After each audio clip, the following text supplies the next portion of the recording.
விவிலியம் அறிவோம். வணக்கம் அன்பர்களே. இன்று நாம் அறிய போகும் பகுதி தானியேல் அதிகாரம் 12. முடிவின் காலம்.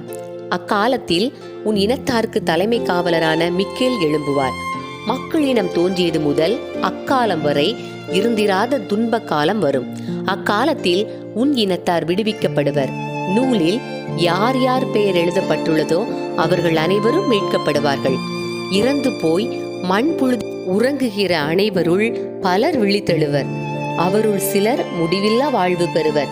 வேறு சிலரோ வெட்கத்திற்கும் முடிவில்லா இழிவுக்கும் உள்ளாவர். ஞானிகள் வானத்தின் பேரொளியைப் போலவும் பலரை நல்வழிக்கு கொணர்ந்தவர் விண்மீன்களைப் போலவும் என்றென்றும் முடிவில்லா காலத்திற்கும் ஒளி வீசி திகழ்வர். தானியேல், நீ குறித்த முடிவு காலம் வரும் வரை இந்த வார்த்தைகளை மூடி வைத்து இந்த நூலை முத்திரையிட்டு வை. உலகில் நிகழ்வதை பலர் தெரிந்து கொள்ள வீணிலே முயற்சி செய்வர். அப்பொழுது ஆற்றுக்கு இக்கரையில் ஒருவரும் அக்கரையில் ஒருவருமாக இருவர் நிற்பதை தானியேலாகிய நான் கண்டேன். அப்பொழுது மெல்லிய பட்டாடை உடுத்தி ஆற்று நீரின் மேல் நின்று கொண்டிருந்த மனிதரை நோக்கி, இந்த விந்தைகள் எப்போது முடிவுக்கு வரும் என்று கேட்டேன்.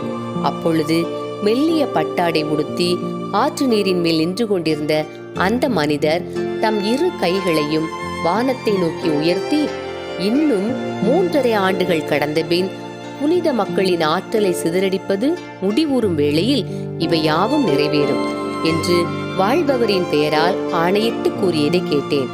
நான் அதை கேட்டும் அதன் பொருளை அறிந்து கொள்ளவில்லை. அப்பொழுது அவரை நோக்கி, என் தலைவரே, இவற்றிற்கு பிறகு என்ன நடக்கும் என்று கேட்டேன். அதற்கு அவர், தானியேல், நீ போகலாம். குறிக்கப்பட்ட நாள் வரையில் இந்த சொற்கள் மறைக்கப்பட்டு முத்திரையிடப்பட்டிருக்கும்.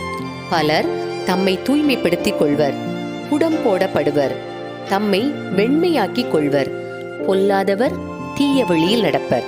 அவர்கள் அதை உணரவும் மாட்டார்கள். ஆனால் ஞானிகள் உணர்ந்து கொள்வார்கள். அன்றாட பலி நிறுத்தப்பட்டு நடுங்க வைக்கும் தீட்டு அமைக்கப்படும் காலம் வரை 1290 நாள் செல்லும். 1335 நாள் வரை காத்திருப்பவரே பேறு பெற்றவர். நீயோ தொடர்ந்து வாழ்வை முடி. நீ இறந்து அமைதி பெறுவாய். முடிவு காலம் வந்தவுடன் உனக்குரிய பங்கை பெற்றுக்கொள்ள நீ எழுந்து வருவாய் என்றார். அன்பர்களே, இறைவார்த்தையோடு பயணித்தோம். இறைவனோடு நம் பயணத்தை தொடர்வோம்.